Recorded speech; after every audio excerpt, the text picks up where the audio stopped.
К другим темам. С апреля прошлого года каждый собственник жилья в многоквартирном доме платит взносы за капитальный ремонт. И на сегодняшний день в фонд капремонта Якутии поступил 231 миллион рублей. Сегодня фонд организовал работу горячей линии. Сотрудники ведомства ответили на все интересующие вопросы. Сергей Алексеев продолжит.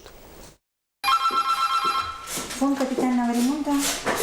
Звонившие задавали вопросы в основном о том, когда подойдет очередь на ремонт их дома и куда платить взносы. К слову, от 20 до 50 звонков поступает в фонд и в другие дни. Здесь всегда отвечают независимо от того, организована горячая линия или нет.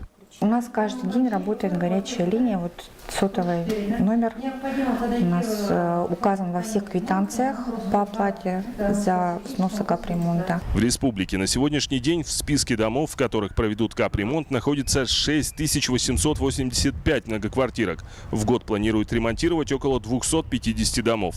В Якутске этим летом 85 домов стоят в списке капитального ремонта. В 3 из них уже ведутся работы. Это 2 дома по улице Горьковой и 9-этажка на улице Чернышевского. Проводится по этому дому сейчас капитальный ремонт лифтового хозяйства. То есть собственники жилья определили приоритеты, набор работ, то, что им в первую очередь необходимо сделать. Именно по этому дому это замена лифтового оборудования и ремонт кровли. Более подробную информацию о том, какой минимальный обязательный перечень работ по проведению капитального ремонта установлен жилищным кодексом Российской Федерации, можно ли пододвинуть очередь, как формируется фонд и сколько денег надо на ремонт вашего дома. Все это вы узнаете в итоговом выпуске новостей в субботу вечером на нашем канале. Сергей Алексеев, Иван Семенов, НВК СХ Якутск.